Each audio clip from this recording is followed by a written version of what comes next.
ଦଶମ ଶ୍ରେଣୀ ସାହିତ୍ୟ ଜନ୍ମଭୂମି, ଯାହାର ଲେଖକ ହେଲେ କୃଷ୍ଣଚନ୍ଦ୍ର ପାଣିଗ୍ରାହୀ। ଆସ ଆଜି ଆମେ ଏହି ପାଠର ପ୍ରଶ୍ନ ଉତ୍ତର ଆଲୋଚନା କରିବା। 1 ନମ୍ବର ଦେଖ, ଆୟୁ ସୂର୍ଯ୍ୟ, ଏହାର ଠିକ୍ ବ୍ୟାସ ବାକ୍ୟଟି ଚିହ୍ନାଅ। ଏହାର 4ଟି ଅପସନ୍ ଅଛି। ସଠିକ୍ ଉତ୍ତର ହେବ ଖ, ଆୟୁ ରୂପକ ସୂର୍ଯ୍ୟ। 2 ନମ୍ବର, ଧର୍ମାନ୍ତର, ଏହାର ବିଗ୍ରହ ବାକ୍ୟ କ'ଣ ହେବ? ତ ଏହାର ମଧ୍ୟ 4ଟି ଅପସନ୍ ଅଛି। ସଠିକ୍ ଉତ୍ତର ହେବ ଗ, ଅନ୍ୟ ଧର୍ମ। 3 ନମ୍ବର, ପୁନର୍ଜନ୍ମ ଶବ୍ଦ ପାଇଁ ନିମ୍ନଲିଖିତ ସନ୍ଧିରୁ ଠିକ୍ ସନ୍ଧିଟି ବାଛି ଲେଖ। ତ ଏହାର 4ଟି ଅପସନ୍ ଅଛି। ସଠିକ୍ ଉତ୍ତର ହେବ ଘ, ପୁନଃ ଯୋଗ ଜନ୍ମ। 4 ନମ୍ବର, ଶୁଷ୍କ ଶବ୍ଦଟି କିପରି ଗଠିତ ହୋଇଛି? ତ ଏହାର ସଠିକ୍ ଉତ୍ତର ହେବ କ, ଶୁସ୍ ଯୋଗ ତ। 5 ନମ୍ବର, ନିମ୍ନୋକ୍ତ ଶବ୍ଦଗୁଡ଼ିକ ମଧ୍ୟରୁ ଶୁଦ୍ଧ ଶବ୍ଦଟି ବାଛ। ତ ଏହାର ସଠିକ୍ ଉତ୍ତର ହେବ ଗ, ତାଲବେଶରେ ଆକାର ସା, ର ଦୀର୍ଘ ଇ, ର ହର୍ଷ ଇ, କ, ଶାରୀରିକ। 6 ନମ୍ବର, ଗ୍ରାମ ମଧ୍ୟରେ ଏକ ପରିବାରତ୍ୱର ପରମ୍ପରା ସ୍ୱରୂପ ନିମ୍ନଲିଖିତ ମଧ୍ୟରୁ ଯେଉଁ ଉକ୍ତିଟି ଗ୍ରହଣୀୟ ଲେଖ। ତ ଏହାର 4ଟି ଅପସନ୍ ଅଛି। ସଠିକ୍ ଉତ୍ତର ଲେଖିବ ଗ, ଗ୍ରାମରେ ଜାତି ବର୍ଣ୍ଣ ନିର୍ବିଶେଷରେ ଭାଇ ଭଉଣୀ କାକା ଖୁଡ଼ି ଆଦି ଭାବରେ ସମ୍ପର୍କ ରଖିବା। 6 ନମ୍ବର ଦେଖ, ନିମ୍ନରେ ପ୍ରଦତ୍ତ ଶବ୍ଦଗୁଡ଼ିକର ବିପରୀତାର୍ଥ ବୋଧକ ଶବ୍ଦ ଲେଖ।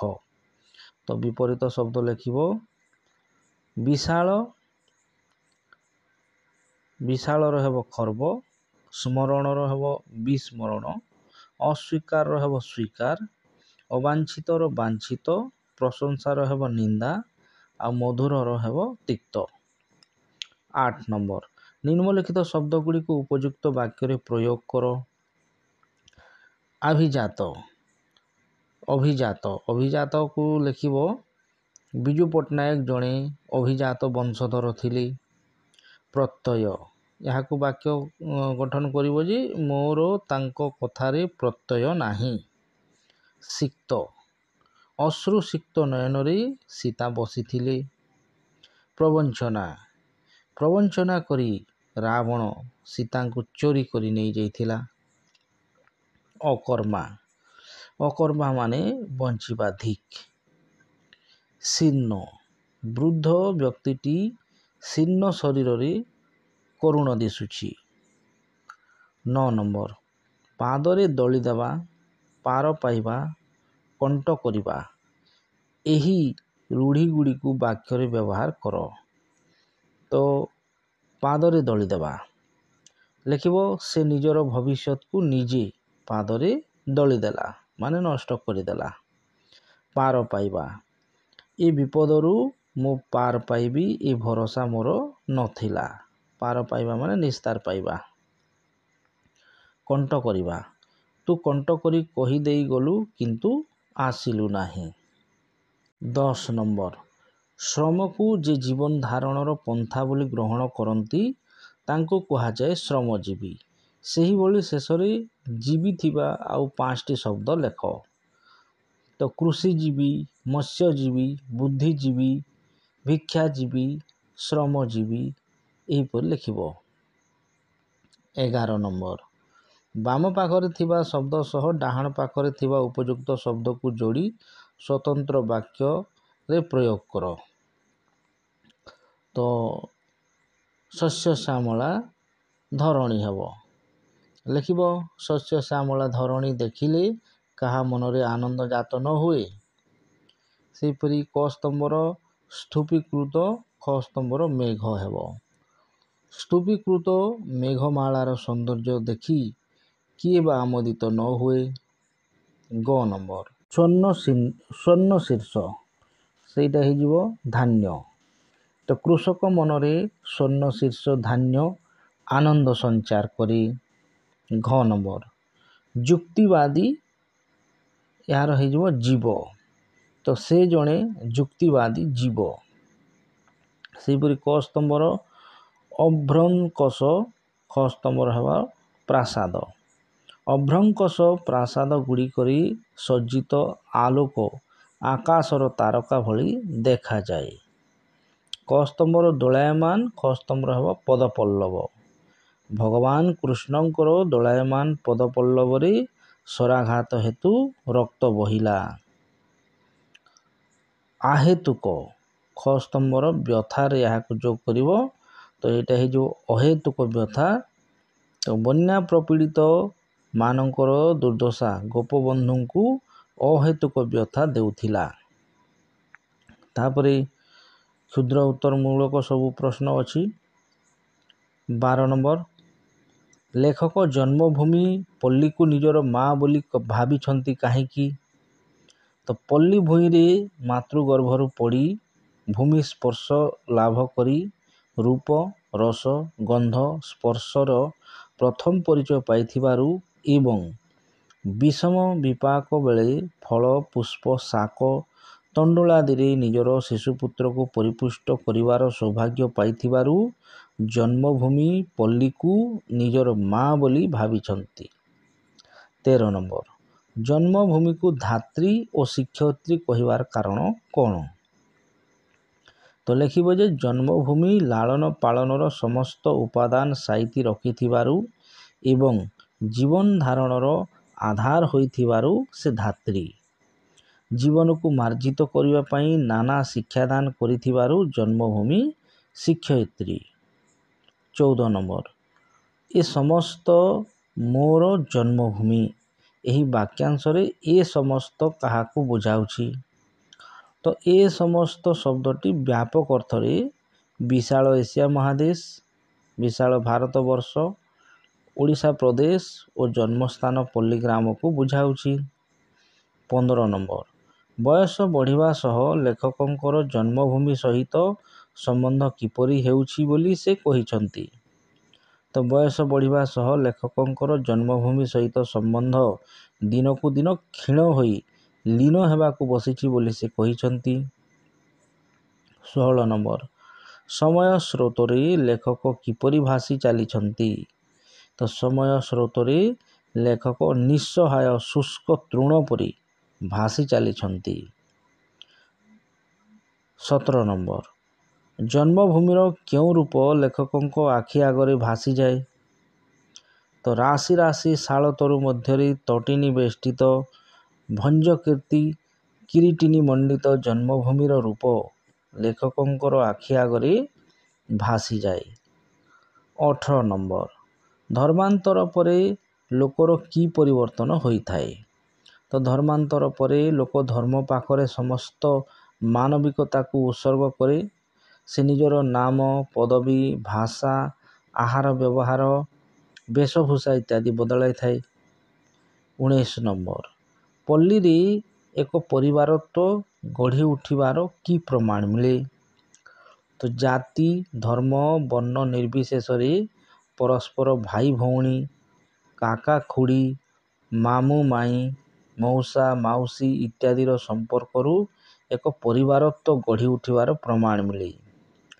20 ନମ୍ବର, ସାର ମାଉସୀ ଲେଖକଙ୍କୁ ଆଗେ କ'ଣ କହି ପଚାରୁଥିଲା? ତ ସାର ମାଉସୀ ଆଗେ ଲେଖକଙ୍କୁ ଦେଖିବା ମାତ୍ରେ ପଚାରୁଥିଲା, କେବେ ଆସିଲୁ ବାପା?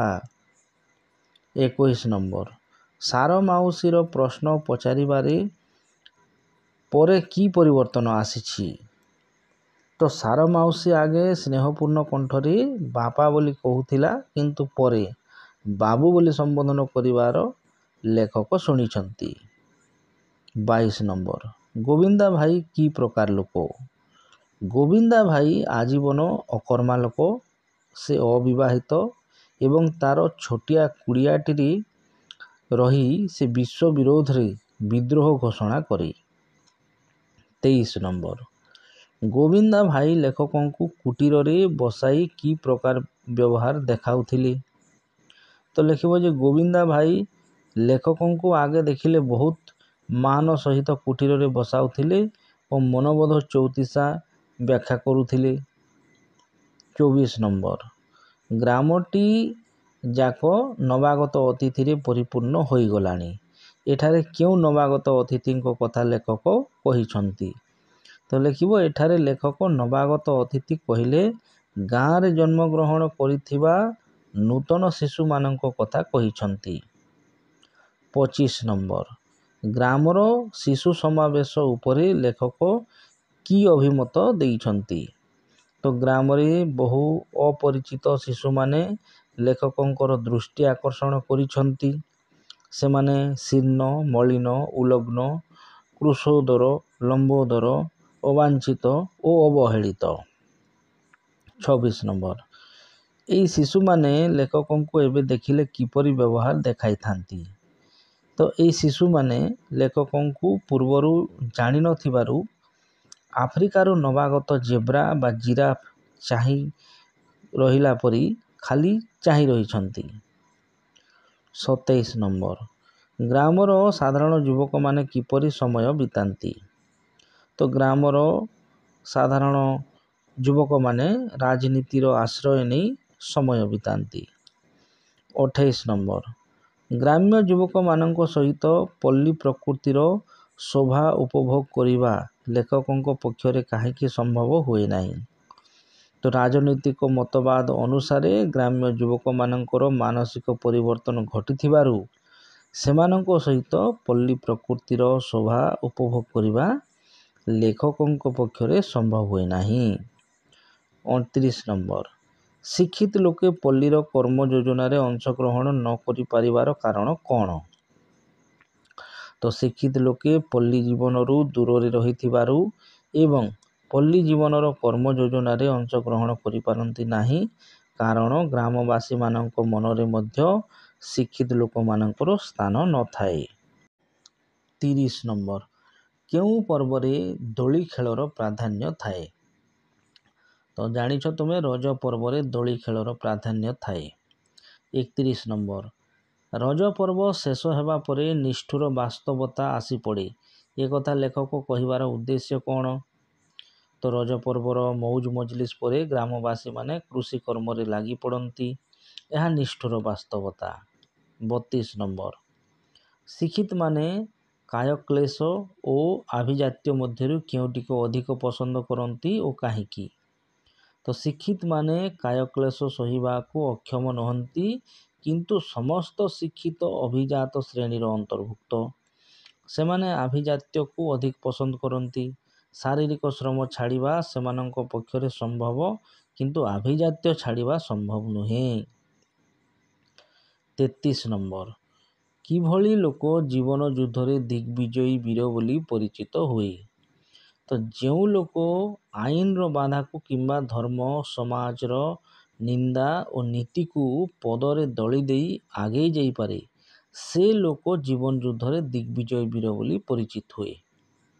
34 ନମ୍ବର ଗ୍ରାମର ବିଦ୍ୟାର୍ଥୀମାନଙ୍କ ସମ୍ପର୍କରେ କି ପ୍ରକାର ଧାରଣା ପ୍ରଥମେ ସୃଷ୍ଟି ହୋଇଥାଏ?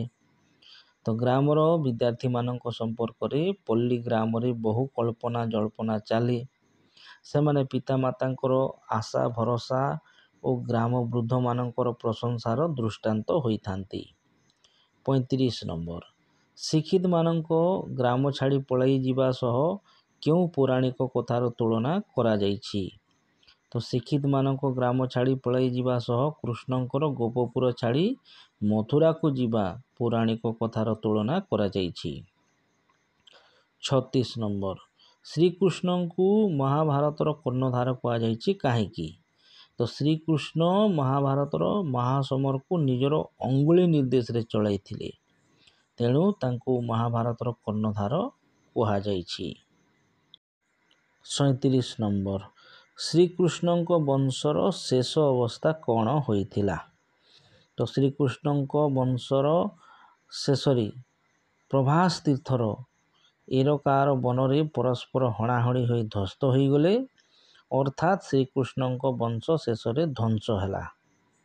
38 ନମ୍ବର ଭଲ ବିଶ୍ୱବାସୀ କହିଲେ କ'ଣ ବୁଝାଯାଏ? ତ ଯେଉଁ ବ୍ୟକ୍ତି ଭଲ ଗ୍ରାମବାସୀ ଭଲ ଓଡ଼ିଶାବାସୀ ସେ ହିଁ ଭଲ ବିଶ୍ୱବାସୀ ବୋଲି ବୁଝାଯାଏ। ଭିଡ଼ିଓଟି ଲମ୍ବା ହେଉଛି ତେଣୁ ସରଳାର୍ଥ ଆଉ ଏକ ଭିଡ଼ିଓରେ କରିବା। ସମସ୍ତ ପ୍ରଶ୍ନର ଉତ୍ତର ଲେଖିବ। ଧନ୍ୟବାଦ।